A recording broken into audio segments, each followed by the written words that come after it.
Hello, everybody. How you doing? It's your girl Tiffany, coming through here live in effect. So today's topic is called the philosophy of Memento Mori, and I will explain in a moment why I chose the subject. All right, but please make sure you like and subscribe to the channel, hit the notification bell, and share the channel. Thank you. So the reason why I chose the subject Memento Mori is because when it comes to the subject about embracing life, you also have to embrace death. All right, there's a proverb which I am going to pull up.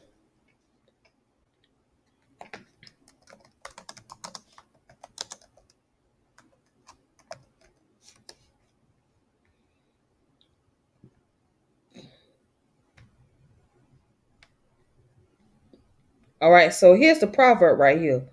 Um,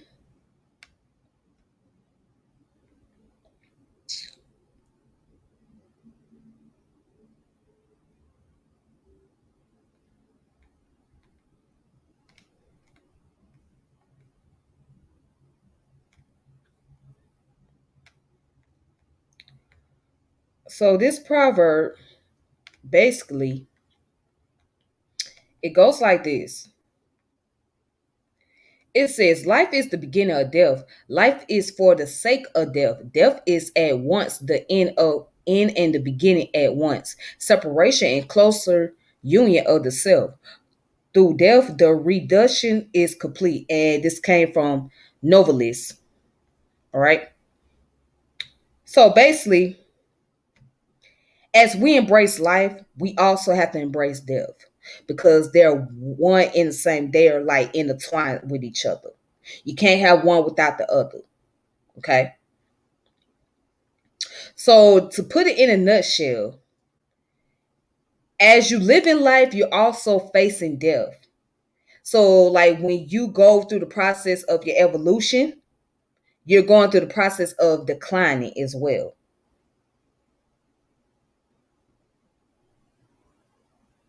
So you're going through the process of slowly decaying. All right.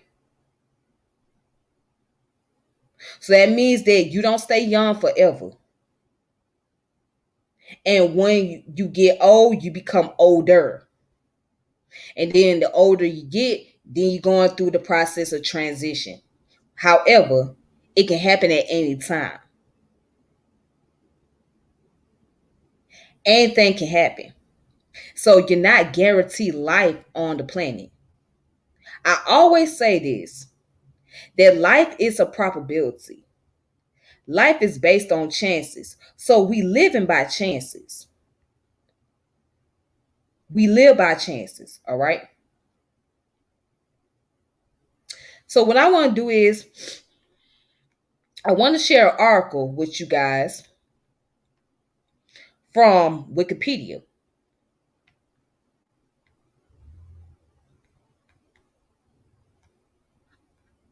All right, so you can find out this information on Wikipedia if you want to learn.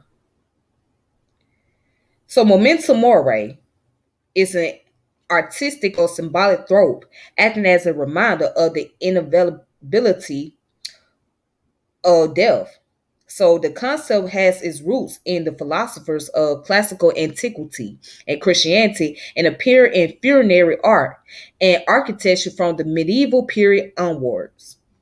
So the most common motif is a skull, often accompanied by one or more bones. Often this alone is enough to invoke the throat, but other motifs such as coffins, hourglass, and wilting flowers signify the impermanence of human life.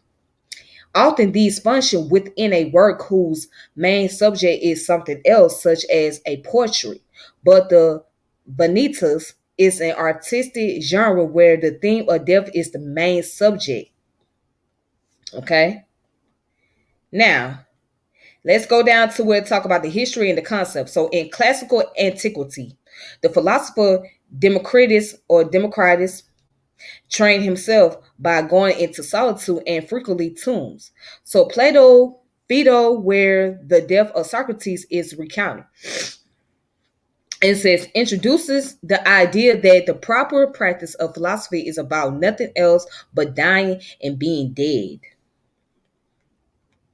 And it says the Stoics of classical antiquity were particularly prominent in their use of this discipline, and Seneca's letters are full of injunction to meditate on death.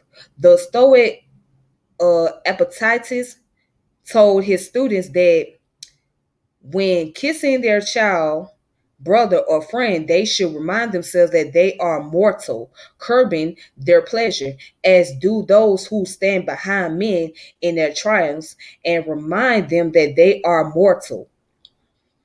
So the Stoic Marcus Aurelius invited the reader himself to consider how infernal and mean all mortal things are in his meditation. So in some accounts, the Roman triumph, a companion of public slave, would stand behind or near the triumph general during the procession and remind him from the time to time of his own morality or prompt him to look behind. A version of this warning is often rendered into English as remember, Caesar, thou art mortal. For example, in Fahrenheit 451. All right, so remember, Caesar, thou art mortal means that you are mortal, means you are in the flesh. So anything that's in the flesh will have to go through the process of dying. Okay, so that means me, you, everybody, any form of organism, we all have a period where we going to be here. Okay, and to be honest, we don't know exactly when it's going to happen. Now, unless somebody decide to commit suicide, that's a different story. But outside of that, you just living in the moment. You living in the moment because that's all you have. Outside the moment, you don't have anything else. So you can't really guarantee tomorrow. So what is tomorrow? Is there tomorrow taking place? Is there going to be a next day? Is there going to be a next hour? Or is there going to be a next second for you? You don't even know. So you only dealing with the now. That's all you have. Everything else is questionable. Everything else is based on prediction. So you're predicting tomorrow you'll get up and go to work in the morning. But would you get up in the morning and go to work? You don't know. You might end up still laying in the bed and your heart stop. So you may not get up in the morning and go to work. You may not get up in the morning. You may not get up the next day to go do laundry. So we are such in a rush as humans to get everything done, to do this, to do that. And we forget about the fact that, okay, all of this really doesn't matter.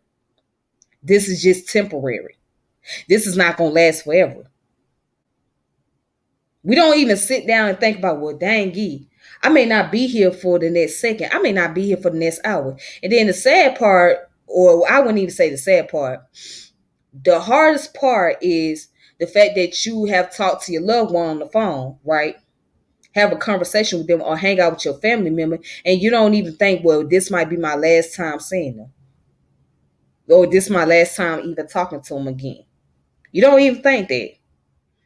You think you'll just come over and then you might see them maybe a couple of months later. Well, a couple of months later may not show up. You think, well, maybe I'll go visit them every year, once a year.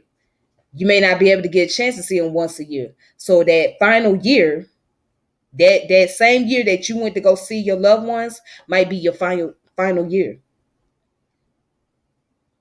It might be your final time. So you can't really guarantee that. Excuse me.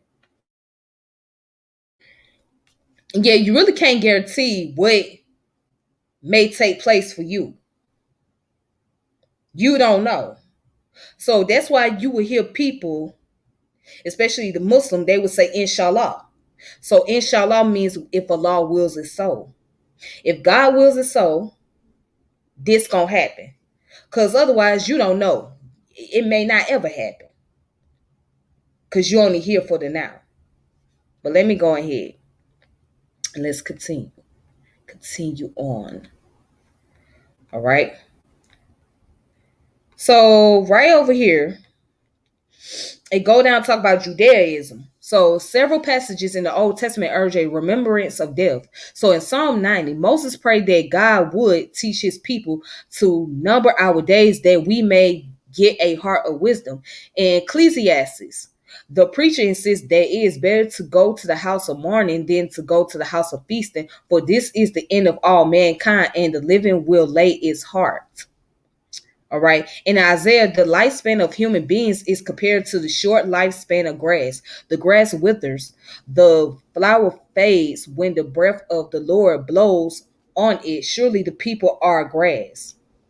Now, real quick, Ecclesiastes happens to be one of my favorite scripture of the Bible. Speaking of the Bible, it happens to be one of my favorite scripture because the preacher, who is supposedly be the son of Solomon, I believe, he pretty much was sitting back reminiscing on life, and he was into deep thoughts. He said there's nothing new under the sun, right? Then he also mentions that it's all in vain. So what you have right now, right? Somebody else is going to take over. It doesn't have any significance. It doesn't mean anything. It's just in vain. Because once you gone, you can't get it back. So it's like you basically just using this for temporary, and you passing it on down to somebody else. You preparing it for the next person to live after you or to benefit after what you have worked hard for. And so now this person weeping the benefit of what you worked hard for. And the harsh reality is you not gonna be able to take none of it with you. Only thing that's going with you is your body. And that is going to cease. That is going to decrease because your body is going to fade away. It's going to be part of the ecosystem, right? So the only thing that's left of you is what? Your skeleton, your bones. So all your hard work, all your dedication, all your accomplishment, that's going to be left here as a legacy. That's going to be a memory. You, as the physical person, is no longer going to be here to enjoy all of that. You're not going to be here to enjoy all the festivity. So that's why in the scripture it says it's better to go into the house of mourning than to go into the house of feasting, because you have to realize that at some point of time or at a moment that you're going to die. Now, people don't like talking about this subject because it's scary. And it's not easy. It's not very comfortable because you want to enjoy life. You want something that makes you feel good. You want to feel pleasurable. You don't want to think about death. You don't want to have that conversation because it's uneasy. But the topic is going to be brought up at some point in time, especially if there's something tragic that's going to happen. Especially if there's health crisis going on. So if you at stage 4 of cancer, which that's the final stage, and there's nothing the doctor can do about it, or if you go to the hospice, not hospital, but the hospice is basically where a person who at their final stage, that's where they go to die. That's when the conversation will be brought up because you're at your final stage. And you say your last words. All those. And let me say this. One thing I can't stand, I'm sorry, and I don't mean to be empathetic. But One thing I can't stand is when a person know they dying, all of a sudden they want to start confessing everything they undid. They want to start apologizing for all the wrongdoings. Me personally, I just don't like that because I feel like this: while you alive and able and have enough conscience and energy in your body, you should be doing all the apologies right then and there. You should be able to do all the confession right then and there. Don't wait till you at your final stage of life and you only got a little bit of life left there. All of a sudden you want to start confessing and you want to start. I mean, not only you want to start confessing, but you want to apologize for all the things that you have done and you want the person to forgive you. I mean, for me, I just don't like that. I think that's really selfish. But people tend to do that when they know they getting ready to die and they ain't got no more chances. Now all of a sudden everything come out, everybody want to start confessing about their wrongdoing. Everybody want to apologize for all the mistakes they done in the past, especially if they have caused a tremendous harm to an individual.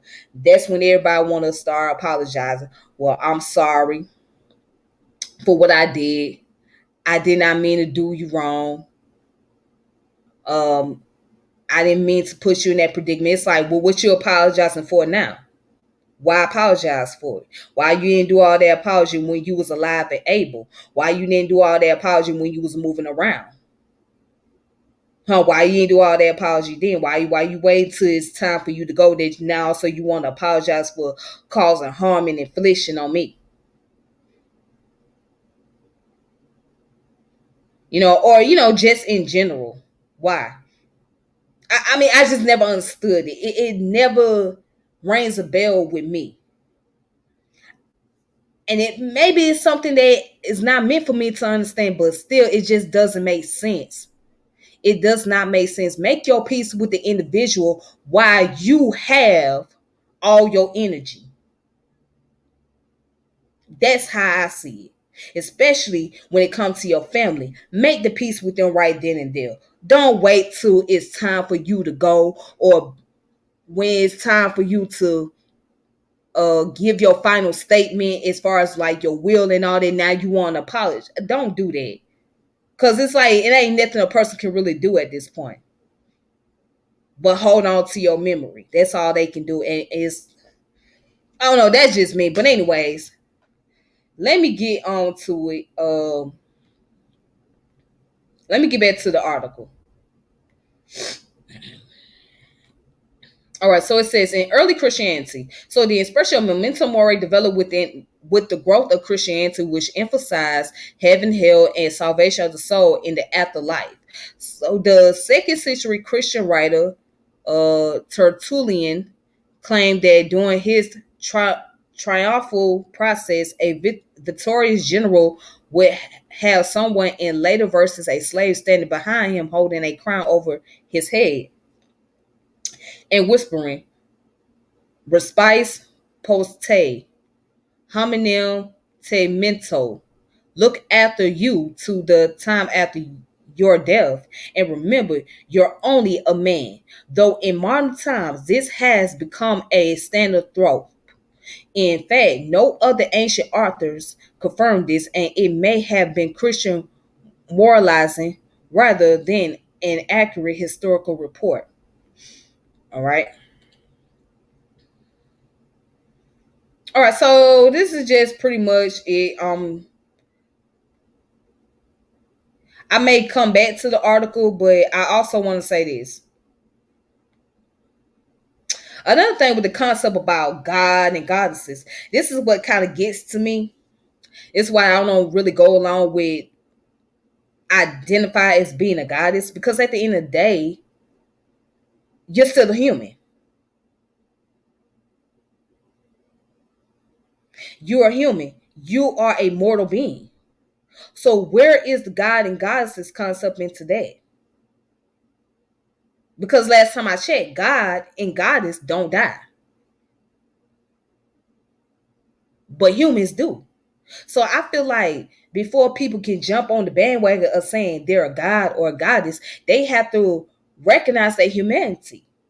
If you don't accept your humanity or embrace your humanity and realize that you're going to make mistakes, right? You're going to get caught up in the worldly things, right? Or secular life. Then you can't, if you don't recognize these things, you can't call yourself a god. That's just me. You can't call yourself a goddess. But then also at the same time, I get a little perplexed. I get a little perplexed because I also feel like we are spiritual beings that going through human experience. So yeah, I know that's kind of paradoxical, right? Paradoxical. Yeah, it's very paradoxical. The fact that I don't agree with the concept about God and goddesses, but I agree with the fact that we are spiritual beings that's going through human experience. And you think, well, what? And you might be thinking to yourself, well, maybe if you agree with the concept of being a spiritual being, living as a human, then how can't you now agree with the concept of God and goddesses? That's just my way of thinking. I just feel like you can't put that above your humanity. You can't put that above your humanity. You have to put your humanity first. You have to recognize that you are a being. You are an organism. That's what you must recognize before you start putting anything else. We put labels on ourselves, and we'll put titles everywhere, but we won't even call ourselves human. We'll give ourselves all kind of titles, but we won't even say I am human first. I am a human being before anything else.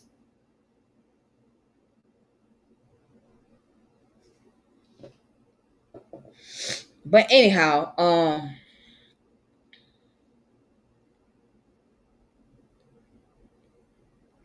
here's an article I want to share. Another article real fast. Then I'm gonna go ahead and go into the book. So this article is basically called "The Practice of Memento Mori: Remember You Must Die" by Duncan Hilton. Okay, this came out November 23rd of 2020. This come from collegevilleinstitute.org.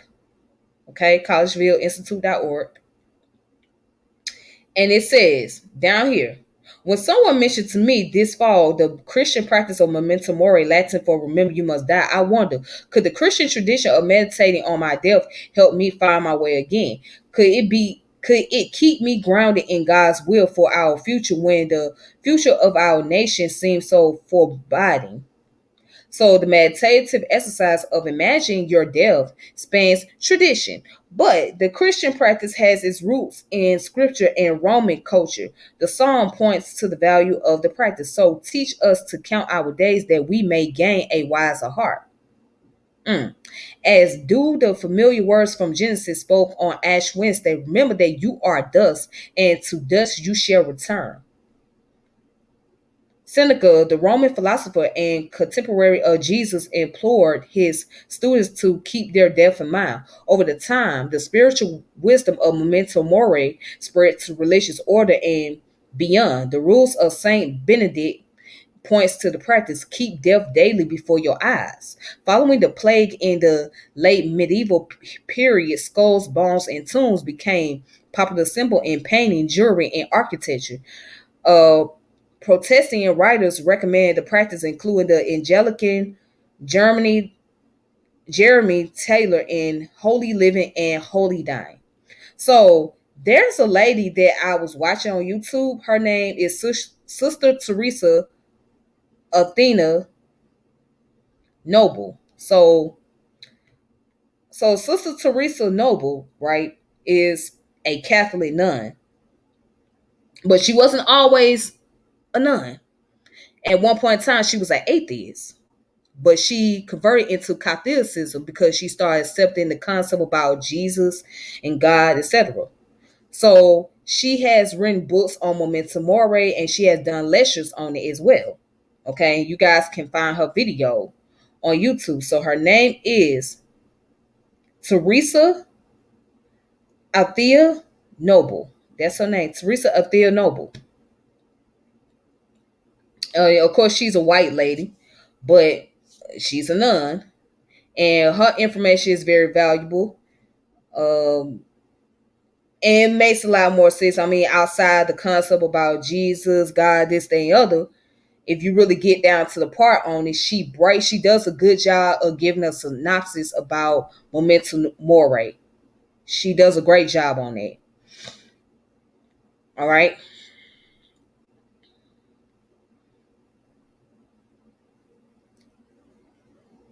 And here's a quote. Let's see.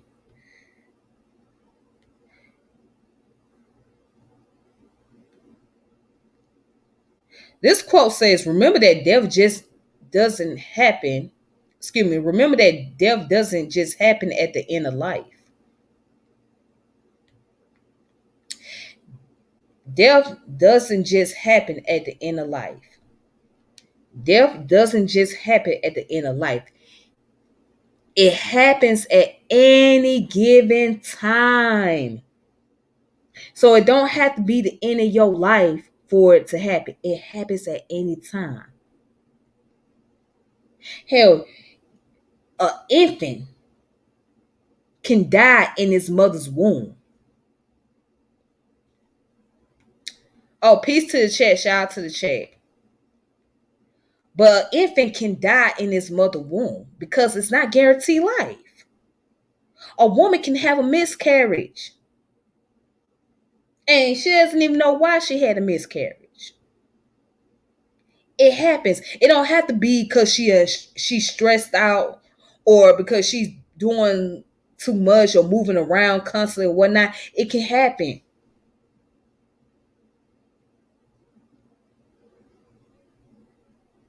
I know people that done had a stillborn child. So a stillborn child is when a mother give birth to a child and the baby come out dead. It happens. The baby can come out dead. It happens. So it's not guaranteed that that baby is going to come out alive.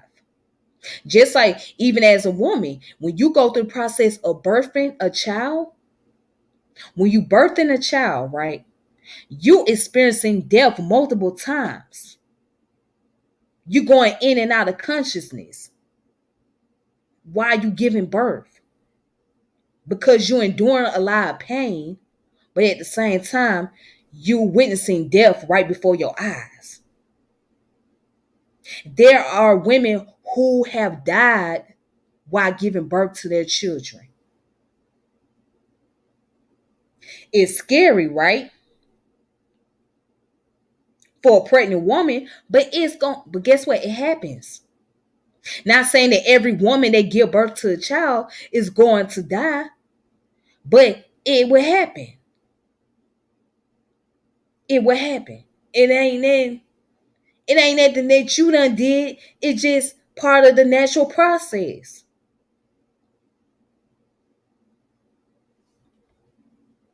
It's part of the natural process. Then also you have situation that may occur. You may have the weather inclement, for example, right? You may have a tornado. There may be a hurricane. There may be volcanoes taking place, right? Earthquake that may kill thousands of people, that may kill hundreds of people. It happens. Then you got another situation where there's homicide, there's genocide, there's massacres, there's wars taking place, and somebody who may be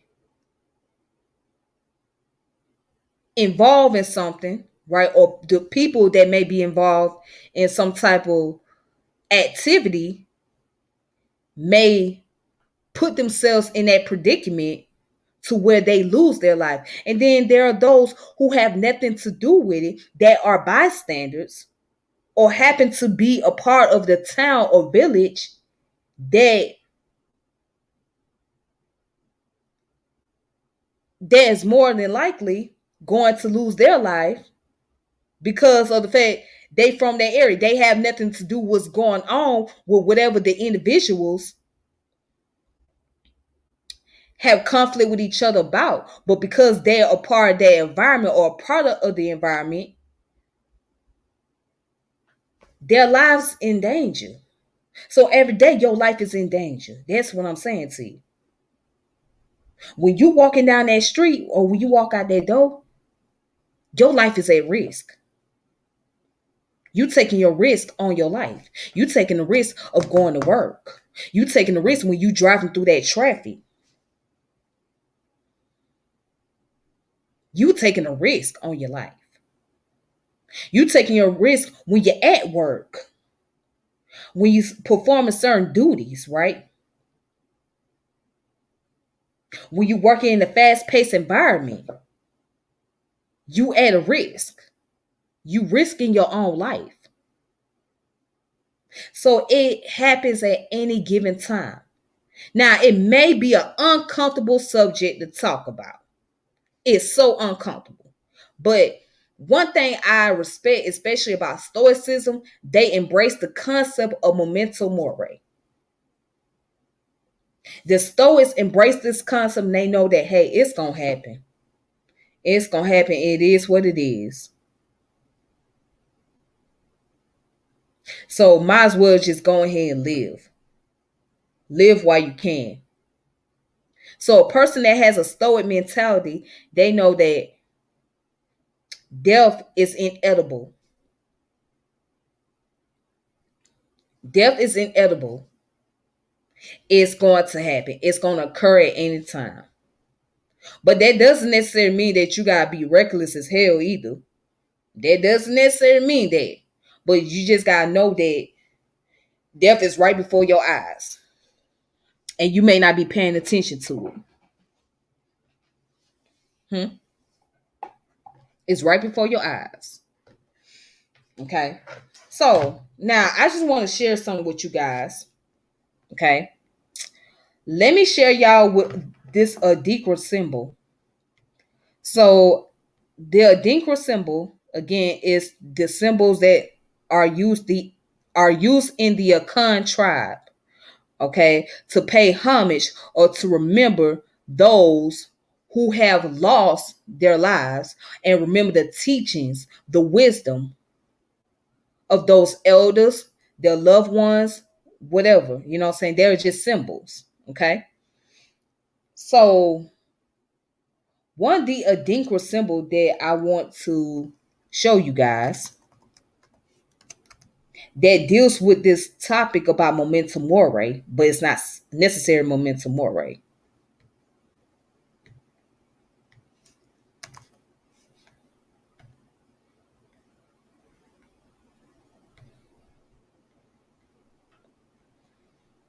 All right, I'm about to pull it up right now.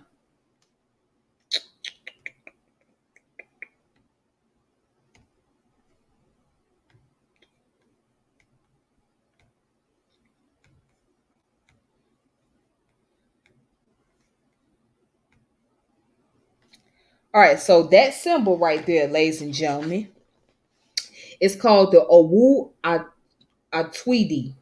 Again, it's called Owu Atwidi. So Owu Atwidi means the ladder of death, or the ladder of death will be climbed by all. All right. So I'm going to show you the book that I'm reading from. If you guys don't have this book, please get it. It's called The Adinkra Dictionary by W. Bruce Willis. Okay. Now I'm going to put the symbol back up. So, again, it's called Owu Atwidi. So it's saying, basically the ladder of death or the ladder of death will be climbed by all. And the saying goes, Abira Biwu, all men shall climb the ladder of death. So to the Akan, the symbol is a reminder for all men that death is inevitable consequence of life. It also served to recall that in the Akan tradition, it is of the it is of the spiritual necessity to live well to qualify to be a worthy ancestor in the afterlife. The symbol of Awi Atwiti is recognized as a symbol of the ultimate end of life for every man. Okay. Then it goes on to say, Awi Atwiti, right? Awi means death, Atwiti means ladder. All right. So the we are Tweety depicts the ladder of death. The rungs of the ladder are representative of the stages of life. The ladder speaks to the unavoidability of escaping, that is not climbing this ladder. Its literal translation means that all people, regardless of rank in life, must climb the ladder of death. Human beings go through childhood, adolescence, adulthood, old age, and death. No one can escape these stages of life. Death is always the last rung of that ladder. Death is the transition from one life to the next. In most African religions, when a person dies, it is believed that he or she continues to live on in the hereafter, commonly referred to as the spirit world. Death is inevitable. It is the schism between between the present physical world and the spiritual world of the hereafter. So, in the Akan cosmology, death is the space between the visible and the invisible, right? It says between the present and future. To the Akan, physical death is not the end of existing because the human body is in essence an encapsulated spirit. For 40 days after death, the Abusa and the clan elders prepare for the final ceremonies of social adjustment in the lineage of the clan. This 40-day period allows the soul to travel up the hill. And it also mentions from this hill, the spirit will ascend to heaven by climbing the proverbial ladder of death. All right. So in the Akan, the Owi Atwiti, the Owi Atwiti is the Akan version of Memento Mori. That's all it is. It's the Akan version of Memento Mori. So they call it Owi Atwiti, but in Latin they call it Memento Mori. So both of them basically saying that you have to remember you going to die. So it don't matter what your status is. It don't matter how poor, how rich, if you black or white, your religious affiliation, if you single or married, it doesn't matter.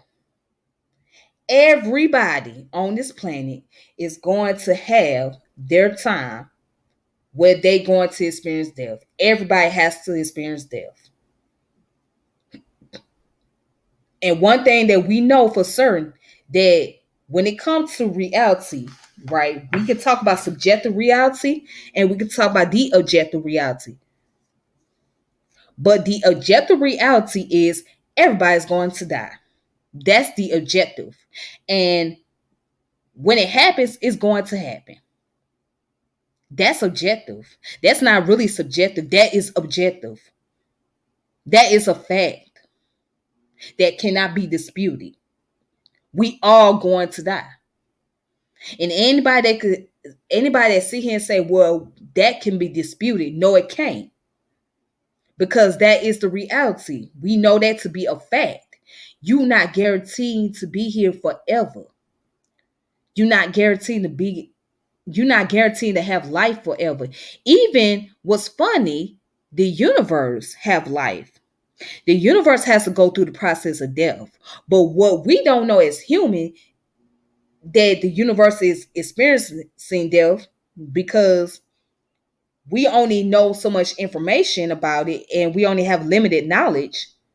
But outside of that, yeah, the universe go through the process of its own death. but we just not gonna be here to see it happen, or we don't know it's happening. See, from what I last time I checked, I think the universe is supposed to be what 13.8 billion years old, approximately. So in like another billion year, it's gonna go through its death. Because there's other universes that's in formation.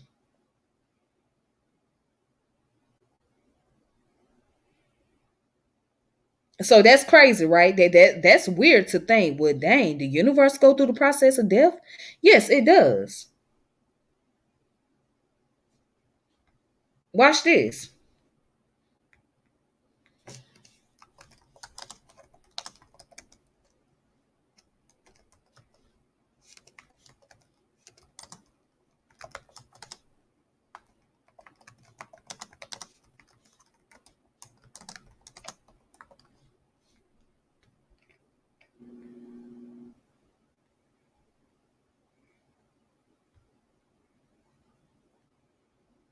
Watch this. So I want to show y'all something. Okay. You don't have to take my word for it. You can look it up for yourself.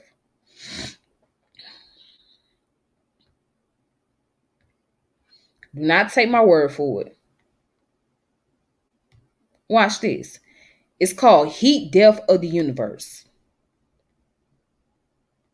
The heat death of the universe, also known as the big chill or big freeze, is a hypothesis on the ultimate fate of the universe, which suggests the universe will evolve to a state of no thermodynamic free energy and will therefore be unable to sustain processes that increase entropy, right? So heat death does not imply any particular absolute temperature. It only requires that temperature difference or other process may no longer be exploited to perform work. In the language of physics, this is when the universe reaches thermodynamic equilibrium. The heat death theory has become the leading theory in the modern age with the fewest unpredictable factors. Okay. And it says if the topology of the universe is open or flat, or if dark energy is a positive cosmological constant, the universe will continue expanding forever and a heat death is expected to occur, with the universe cooling to approach equilibrium at a very low temperature after a very long period of time. Now, check this out.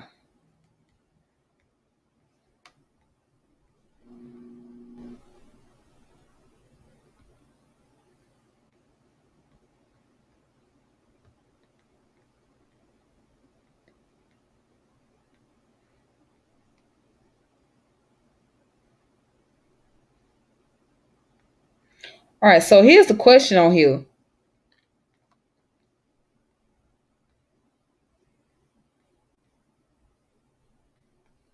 Hold on.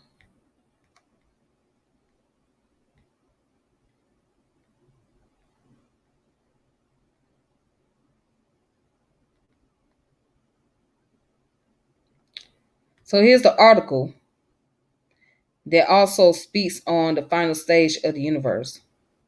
Okay. So again, you guys can look this up for yourself. You ain't gotta take my word for it. You don't even have to really agree with the article. So it says the universe is already in its sixth and final era. Okay, and this came out on January the 5th of 2022. So it says from before the Big Bang to the present day, the universe goes through many eras. Dark energy hurls the final one. Okay. So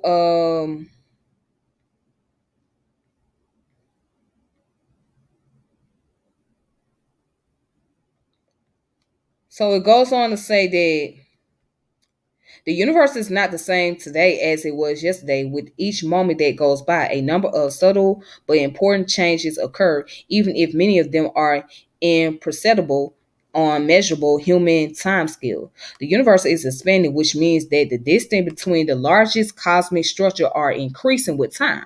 So a second ago, the universe was slightly smaller. A second from now, the universe will be slightly larger, but those subtle changes both build up over large cosmetic timescale and affecting more than just distance. So as the universe expands, the relative importance of radiation matters and neutrinos and dark energy all change. So the temperature of the universe changes, and what you see in the sky would change dramatically as well. All told, there are six different areas we can break the universe into, and we're already living in the final one. Okay. And it says a universe that has been around longer, therefore, will have expanded more. It will be cooler in the future and was hotter in the past. It was gravitationally more uniform in the past and is clumpier now. It was smaller in the past and will be much larger in the future. So by applying the laws of physics to the universe and comparing the possible solution with the observation and measurement we obtain, we can determine both where we came from and where we're headed. So we can extrapolate our history all the way back to the beginning of the hot Big Bang and even before to the period of cosmic inflation. We can extrapolate our current universe into the far distant future as well and foresee the ultimate fate that awaits everything that exists. So right here it says what? Let's go back to the beginning. Right here, it says the temperature of the universe changes, and what you see in the sky would change dramatically as well. All told, there are six different areas we can break the universe into. We're already living in the final one. So after the final one, then this universe will go through its process of transitioning. All right. Now I know that's kind of off the subject, but it gets back to the idea about Memento Mori. Basically, we all got to remember that we have to experience death because we are mortal beings. That means that we are beings in the flesh. We are organism, and every organism is going to die. Every organism is going to experience the process of death. And when those organisms die, then new organisms come in. And when those organisms pass on, then another new generation of organism come in. And when those generation of organisms die, then you got another generation. So the process is going to repeat itself over and over. Okay? That's a part of life. So go back to the beginning where I put up a quote. Okay? And I'm going to post this quote again, then I'm logging off.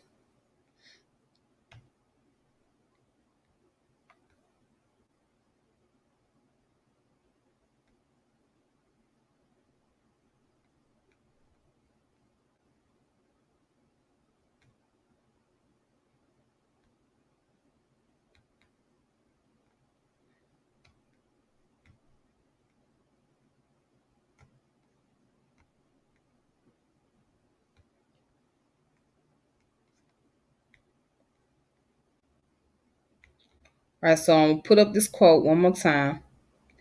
Then I'm going to go ahead and end this video.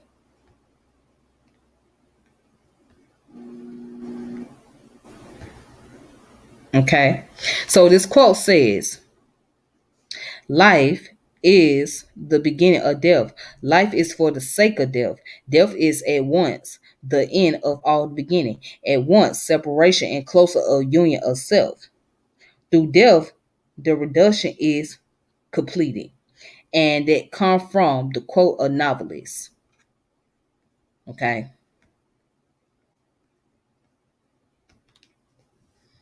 All right. So that's it for tonight. And I appreciate those of you that's coming in, and shout out to the people in the chat. Shout out to Is to the Street, Bawana. Shout out to you. And JEJB. Shout out to you as well. Thank you. I appreciate that a lot. Yeah, you put great explanation. I appreciate that. So yeah, I tried to break it down as much as I can to its simplicity, and hopefully, to make some sense out of it. So, but I thank you all for tuning in, watching. And to next time, may peace and power elevation be to all of you. And y'all be safe. And remember, Memento Mori. Memento Mori. Okay? Remember that statement. All right. And you know what? To help y'all out,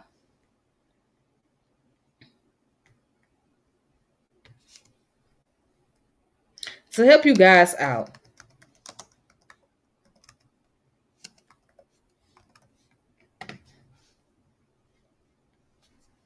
all right, there's a coin that I want to show y'all.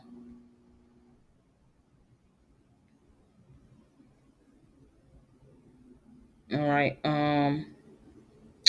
Once I be able to post it up.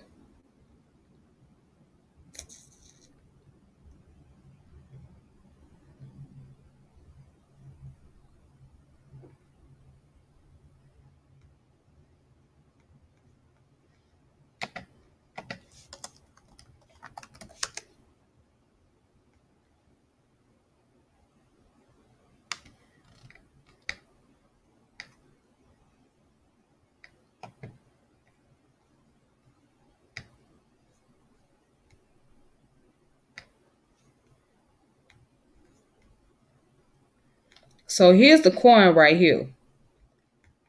If you don't remember anything else, this coin is written in Latin. This coin is written in Latin. It says Tempus Fugit Memento Mori. So Tempus Fugit means time flies and remember your death. Okay, so that's basically translated into Latin that time flies and remember your death. All right. So, anyways, y'all have a good one, and peace and power and elevation be to all of you. And hopefully, I come back to do another video, inshallah. All right. Take it easy. Peace.